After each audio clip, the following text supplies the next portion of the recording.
राम राम जी। जय श्री राम। हर हर महादेव। मैं बाबा रामदास और आप देख रहे हैं खरी खोटी।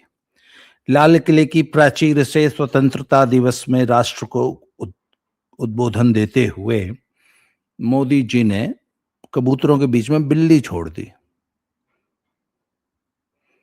वो असम में एक बहुत बहुत तीखी मिर्च होती है, उसको भूत झोलकिया बोलते हैं। बहुत तीखी होती है और मोदी जी ने भूत झोलकिया की चटनी बना के इन दिमागी नक्सल्स के पिछवाड़े में लगाती है। अच्छा, मजे की बात है कि हर कोई बोल रहा है मैं हूं दिमागी नक्सल, मैं हूं दिमागी नक्सल। पहले अब तक हमने अर्बन नक्सल, जो असली नक्सल होते थे उनकी तो बात छोड़ दीजिए, वो तो मोदी जी ने कमर तोड़ ही दी है। अर्बन नक्सल अभी भी जिंदा है और फल फूल रहे हैं बकायदा। ये जेएनयू का पूरा गैंग अर्बन नक्सल। अब तक हमने अर्बन नक्सल तो शब्द सुना था, ये दिमागी नक्सल। अच्छा, अर्बन नक्सल तो फिर भी पहचान में आते हैं। अर्बन नक्सल दुनिया को बताते हैं कि हाँ भाई हम अर्बन नक्सल्स हैं। ये जो दिमागी नक्सल्स हैं ना, ये बहुत महीने से काम करते हैं। दिमागी नक्सल वो है जो हमारे आपके बीच में छुपा हुआ है और वो कितना वो बारीक, बहुत बारीक काटता है वो। जो दिमागी नक्सल होता है। अच्छा, ये सब कह रहे हैं ना मैं भी दिमागी नक्सल हूं, मैं भी दिमागी नक्सल पता है क्या होता है? जो लोगों के दिमाग में नक्सलिज्म का बीज बोता है। लोगों को पता ही नहीं चलता कि हम कब नक्सली बन गए या कब हमारी सोच नक्सलवादी हो गई, कब हमारी सोच अलगाववादी हो गई, कब हम देशद्रोही हो गए, कब हम देश के खिलाफ काम करने लग गए, कब हम आईएसआई और सीआईए का और डीप स्टेट का खिलौना बन गए, कब हम उनकी टूल किट बन गए। वो तमाम लोग, ये अर्बन नक्सल नहीं है, ये दिमागी नक्सल है। मैं दिमागी नक्सल का एक और आपको मैं छोटा सा बताता हूं। आपने देखा होगा कि पीछे अचानक पूरे ये दिमागी नक्सल्स जो है इथेनॉल इथेनॉल इथेनॉल इथेनॉल करने लग गए। अचानक होता है ये सब कुछ। अचानक सब दिमागी नक्सल्स को याद आ गया कि हिंदुस्तान में पेपर लीक हो रहा है। अचानक दिमागी नक्सल्स को ये पता लग गया कि अरे यार, ये एक्सप्रेसवे में तो गड्ढे हो रहे हैं, ये तो 35,000 करोड़ रुपया भ्रष्टाचार में डूब गया, बह गया। पूरा जो गंगा एक्सप्रेसवे और जो देहरादून एक्सप्रेसवे बनाया था वो पूरा बह गया। अब वहां जाओ तो खेत, वहां धान की खेती हो रही है। ये ऐसे प्रेजेंट करेंगे पूरा सोशल मीडिया। आप देखेंगे कि अचानक एक विशेष मुद्दे से भर जाएगा, पूरा सोशल मीडिया भर जाएगा। पीछे एक बार ये इसकी वंदे भारत ट्रेन की आलोचना, सोशल मीडिया पे हर दूसरा पेज वंदे खाली जा रही है, बहुत महंगी है, तो सिर्फ अमीरों के लिए है, ये देखो वंदे मातरम के खाने में कीड़े निकल गए। तो कल बताऊं, मैं एक ट्रेन पकड़ के ग्लासगो आया हूं। रास्ते में 4 ट्रेनें बदलनी पड़ी मुझे। तो एक ट्रेन ऐसी थी जिसके वो कॉरिडोर में पानी ऐसे गिर रहा था जैसे वाकई बाढ़ आ गई हो, डब्बे में, रेल के डब्बे में। बहुत रह रह के उसमें से अचानक पानी गिरने लगता था कॉरिडोर में। पर वो कॉरिडोर का डिजाइन ऐसा था कि वो उसके नीचे एक कारपेट सी बिछी हुई थी और वो सारा का सारा पानी उसमें समा जा रहा था, कीचड़ नहीं था। और बहुत सारे लोग उसको नोटिस कर रहे थे। कुछ लोगों के सामान पे भी पड़ा, मेरे सूटकेस पे भी गिरा वो थोड़ा सा पानी। पर मैं देखा किसी ने हाय तो नहीं मचाई। भाई जहां काम होगा वहां कुछ ना कुछ प्रॉब्लम होगी, होगी तो ठीक हो जाएगी। अच्छा, ऐसी बात नहीं है कि रेलवे को पता नहीं था, रेलवे ने वहां एक टेप टाप सी चिपका रखी थी। पर मैंने देखा समाज में किसी ने हाय तो नहीं मचाई। वैसे आपको जानकारी के लिए बता दूं, 285 किलोमीटर की स्पीड से चल रही थी ट्रेन। ऑलमोस्ट बुलेट ट्रेन ही होगी तब। कल वो मेरे जीवन की सबसे तेज जर्नी थी। तो भैया ट्रेन में पानी तो यहां भी चू रहा है, दुनिया के सबसे उन्नत राष्ट्रों में भी, पर कोई है तो नहीं। पर वंदे भारत की ऐसी आलोचना करते हैं ये दिमागी नक्सल्स। अच्छा, ये है क्यों? क्योंकि उनको मालूम है यार, देखो विकास कार्यों में, देश के निर्माण में, इंफ्रास्ट्रक्चर में तो हम मोदी का मुकाबला तो कर नहीं सकते। मोदी ने पिछले 10 सालों में, 12 सालों में जितना देश बना दिया, उतना नेहरू की औलादों से पिछले 70 साल में नहीं बना। तो अब क्या, कीड़े कीड़े निकालो, भारत की हर व्यवस्था में कीड़े निकालो। ये काम होता है बौद्धिक नक्सली का। हमारी जेनजी को भड़काओ कि वो देश में आग लगा दें, फूंक दें, नेपाल बना दें, बांग्लादेश बना दें। ये काम होता है बौद्धिक नक्सली का। बौद्धिक नक्सली का ये काम होता है कि ईवीएम से जितना भी चुनाव हो रहा है, ये सब तो वोट चुराया हुआ है। जो एसआईआर हो रही है, ये तो लोगों की नागरिकता छीनने के लिए, वोट का अधिकार छीनने के लिए हो रही है। ये काम होता है बौद्धिक नक्सली का। और ये जितने इस प्रकार की झूठी अफवाहें, आरक्षण छीन लिया जाएगा, नागरिकता समाप्त हो जाएगी, आपको डिटेंशन कैंप में बंद कर दिया जाएगा, ये काम होता है बौद्धिक नक्सली का। और जो भी ये काम करता है, वो इस देश के लोगों को हथियार उठाने के लिए, बौद्धिक नक्सली खुद हथियार नहीं उठाता, पर लोगों को हथियार उठाने के लिए और सड़क पे उत्पात मचाने के लिए प्रेरित करता है, वो होता है बौद्धिक नक्सली। अच्छा, एक और बौद्धिक जमात है हमारे देश में जो अपना काम इसी तरह बौद्धिक रूप से कर रही है, वो है बौद्धिक खालिस्तानी।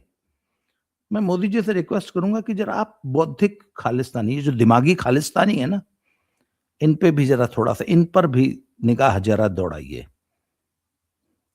कि बौद्धिक खालिस्तानी कैसे काम करता है। जो हर बात में सिखों को भड़काए, जो हर बात में सिखों को यह समझाए कि यह देश तुम्हारा नहीं है। अभी 15 अगस्त को एक बौद्धिक खालिस्तानियों का एक बहुत बड़ा समूह पूरे पंजाब में ये कहता, नहीं नहीं, ये कौन सी आजादी, हमें तो आजादी तब मिलेगी जब हम अपना बना लेंगे, हमारी तो जी नस्लकुशी हो रही है, हम है ही नहीं हिंदू, हम हिंदुस्तानी है ही नहीं है। ये सब इस प्रकार की जो भी बातें करता है, वो बौद्धिक खालिस्तानी है। अगर वो जो लोगों को समझा देता है कि ये जितने आप्रवासी यूपी, बिहार, बंगाल, उड़ीसा से पंजाब में आके काम कर रहे हैं, इनको मार के भगा देना चाहिए, इन्होंने पंजाब गंदा कर दिया, ये बौद्धिक खालिस्तानी है। वो इस जो आप्रवासियों के खिलाफ अभियान चला के एक माहौल बना रहा है कि पंजाब में अलगाववाद पनपे, हिंदुओं को भगाने का एक ये षड्यंत्र है। और जो भी इस नैरेटिव को चलाता है कि भैया भगाओ पंजाब बचाओ, वो बौद्धिक खालिस्तानी है। जो ये नैरेटिव चलाता है कि हम तो हिंदू नहीं हैं, हम तो वक्री कौम है, वो बौद्धिक खालिस्तानी है।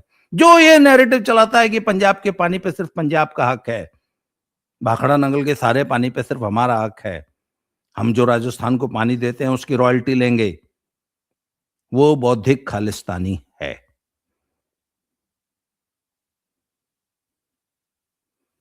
और इन बौद्धिक खालिस्तानियों से भी निपटने की तैयारी मोदी जी आपको करनी पड़ेगी, नहीं तो ये देश में इसी तरह आग लगाते रहेंगे जैसे लगाते आ रहे हैं। अभी अंबाले में क्या हुआ, वो गुरसिमरत मंड है, उसके ऊपर पंजोखरा साहब में, अंबाला शहर में एक गुरुद्वारा है जो कि पंजाब बॉर्डर से मात्र 2 किलोमीटर की दूरी पे, वहां पे एक बहुत बड़ी सिख पॉपुलेशन रहती है। अच्छा, उस पूरी पॉपुलेशन में थोड़े से शरारती तत्व हैं, वही बौद्धिक खालिस्तानी, जो हर बात में अलगाववाद की कोई न कोई शगुफा छोड़ते रहेंगे। अब वो गुरुसिमरत मंड वो भी हालांकि एक नंबर का बदमाश आदमी है, उसको वहां गुरुद्वारे में जाने की जरूरत नहीं थी, अगर गया था तो अपनी सुरक्षा से जाता और वहां पे ऐसी कोई गड़बड़, ऐसी इस बात का ध्यान रखता कि वहां कोई गड़बड़ न हो और वो तेरे को पीटने ना पाए। खैर सब पंगा हुआ, पिट गया, सब कुछ हुआ। उसके बाद उत्पात, इन्होंने नंगा नाच, मतलब गुंडागर्दी का नंगा नाच हो रहा है पिछले 10 दिनों से, और शांतिपूर्ण आंदोलन। अच्छा, ये जितना उत्पात करते हैं, कहते हैं जी असी तो शांतिपूर्ण आंदोलन कितना है। तो किसी पुलिस को ये शौक नहीं होता कि वो आपको मारे पीटे। इतने दिन कॉकरोचों ने दिल्ली में शांतिपूर्ण आंदोलन किया, पुलिस ने कुछ कहा? पर जितना आप जबरदस्ती संसद में घुसोगे तो फिर तो पुलिस तो संसद में तो घुसने से रोकेगी आपको। फिर आपको होगा हम शांतिपूर्ण आंदोलन कर रहे थे।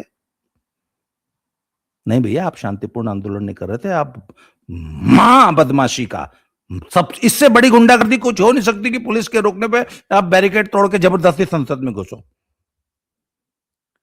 तो यही काम इन्होंने किया, जीटी रोड पे अंबाले में जाम कर दिया, पुलिस पे हथियारों से हमला किया, एक डीएसपी का अंगूठा कट गया, एक का हाथ कट गया, बहुत बुरी तरह से पुलिस वाले घायल हुए। सारा दिन सड़कों पे युद्ध चला बाकायदा। फिर ये कहते हैं असी तो शांतिपूर्ण कर रहे सीगे, पुलिस किन्नी जालिम है, हमारे पे अश्रु गैस के गोले छोड़ दिए। पुलिस को शौक है यार, एक शांतिपूर्ण आदमी पे अश्रु गैस के गोले छोड़ देंगे? तो इस प्रकार के सभी लोग जो इस प्रकार की बदमाशियां करते हैं और उसके बाद विक्टिम कार्ड प्ले करते हैं, ये बेअदबी का ढोंग रचने वाले, बेअदबी पर बवाल मचाने वाले, ये सभी बौद्धिक खालिस्तानी हैं।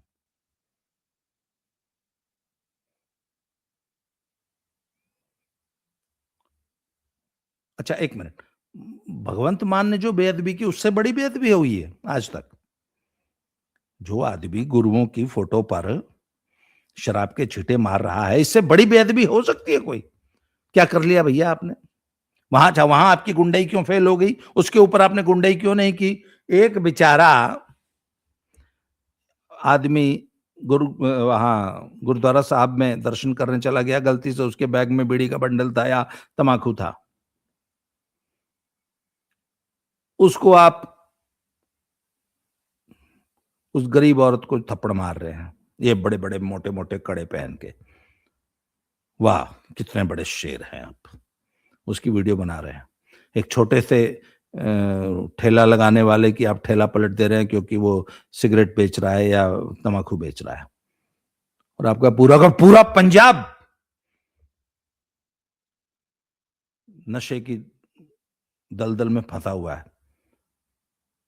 बीड़ी और सुरती, तम्बाकू सबसे बड़ा पाप है। मैंने कहा चिट्टा, अफीम, वो वर्जित नहीं है ना, वो बेचना पाप नहीं है ना, उसके ऊपर तुम्हारी गुंडागर्दी। गांव में बच्चे बच्चे को पता है कि नशा कहां बिक रहा है, सूखा नशा कहां बिक रहा है, उसको क्यों नहीं रोक लेते? वहां कर लो ना गुंडई, इतने बड़े गुंडे हो तो वहां कर लो, वहां नहीं करेंगे। वो बेचारा एक बिहार से आके जो है सब्जी बेच रहा है, उसको भगा रहे हो। वाह, कितने बड़े सूरमा हो यार। तो ये जितने लोग हैं, ये बौद्धिक खालिस्तानी है। इनका अल्टीमेट गोल जो है वो पंजाब में अलगाववाद है। सिखों को हिंदुओं से अलग करने के षड्यंत्र में वो जाने अनजाने में शामिल है। ये बंदी सिंह छोड़ो, कौन है वो बंदी सिंह? दुर्दांत आतंकवादी हैं।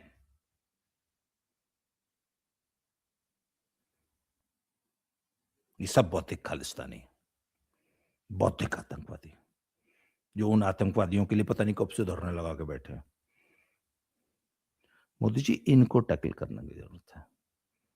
जैसे आपने हेड ऑन लिया है ना दिमागी नक्सलियों को, जरा दिमागी खालिस्तानियों को भी जरा ऐसे ही लेना शुरू करिए। पंजाब का चुनाव आ रहा है, पंजाब की जनता आपसे एक्सपेक्ट करती है कि आप ये खालिस्तानियों की जो गुंडागर्दी है, और बौद्धिक खालिस्तानियों के खास पे ये जितने यूट्यूब चैनल वाले हैं जो इस प्रकार का कंटेंट परोसते हैं, ये सब बौद्धिक खालिस्तानी है, दिमागी खालिस्तानी। इनको कब टैकल करेंगे? इनको भी, इस सांड को भी सींग से, पूंछ से मत पकड़िए, सींग से पकड़ने की जरूरत है। पंजाब के चुनाव में एक बहुत बड़ा मुद्दा बनने जा रहा है कि आप इन खालिस्तानी गुंडों को कैसे टैकल करेंगे। अच्छा, 1 सेकंड में गुंडा बनेंगे तो अगले ही सेकंड विक्टिम।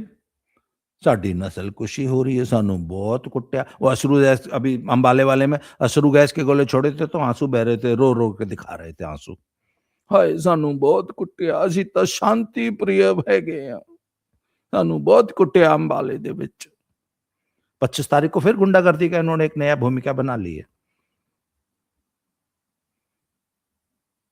तो मोदी जी, ये जो दिमागी खालिस्तानी है ना,